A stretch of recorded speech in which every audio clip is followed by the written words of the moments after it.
into your new offensive coordinator? I mean, how would you assess the progress? Has it been slower than you hoped, or what? Yeah, How would you assess that progress there? I'll leave all the grading and evaluations till postseason. I think that's kind of my mode of operation. So we didn't score enough to win the other day. We didn't stop them enough to win. So that's kind of the long and short of it. They got more points than us.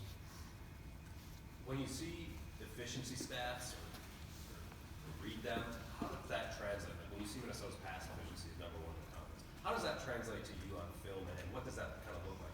It's usually a really good indicator. Again, the most important stats are winning and losing, and then points given, points allowed, or scored and allowed, and then usually turnover takeaway. But all those things, teams that are playing well, and these guys really have been playing well in all phases. They're in a real good rhythm right now, and it's better to be at the top than the bottom. That's for sure. There are exceptions to every rule, but it's a credit to them. They've got a really they're in a good rhythm right now. They're using their players well. They've got good. The guys that are touching the ball are really very, very talented and very, very good at what they do. How do you kind of deal with? I mean, you've said kind of you probably don't want to coach past 70, but Did I say that? kind of indicated it, I think. But maybe head coaching. Mm-hmm. I mean, when an opportunity of a season championship kind of slips away, I mean, how do you deal with that personally? Yeah, as I said the other day, I'm not real global with my thinking at this point. I'm thinking about our next game. That's really the only one that counts. And, we have every opportunity to have a really good season this year. So I do know this, so it's going to be better if we win this week and then the next week and then the next week. And the only one we can worry about is this one. It's kind of like to Scott's point earlier, you just have to have that mentality. There's going to be disappointments and there's going to be elation, hopefully, in every season. Hopefully less disappointment, more elation. But, whatever it is you have to move on. And there's nothing we can do about what's behind us right now. So it's all about this week. And at the end of the season, we'll count up, where we're at, and then we'll get what we deserve, either way, good, bad, or indifferent. How do you reconcile wins, losses?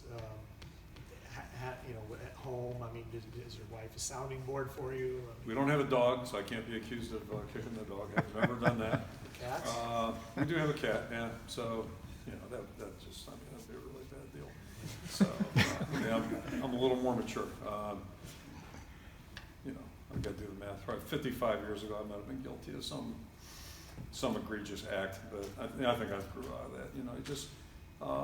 You play long enough as a player, or you coach long enough. I think coaches probably deal with it a little bit better because we're older and have done it more. Every time you go out and compete, you run the risk. You could come up short, and if you're doing it in front of a national audience, it's less fun maybe, but it's not much fun. It wasn't any fun at Worcester Academy when we lost the game. So losing's losing, winning's winning. But if you can't deal with both, I'm not saying accept both, but if you can't deal with both, you really need to get out, and I have figured that out, at least in my lifetime, that, all you can do is try to prepare your best, compete your best, and then knowing that you're gonna make mistakes. That's the way football is, and that's the way everything is in life. So you deal with it, and then, the most important thing I think is what's your response? What are you gonna do moving forward, good, bad, or indifferent? How are you gonna improve and make the next outcome go a little bit better for you? Has there been any recently maybe that have stuck in your Oh, gut sure. along? Yeah, sure. I'll talk about those when I am retired. All right, and all that kind of stuff. I'll give you the full story.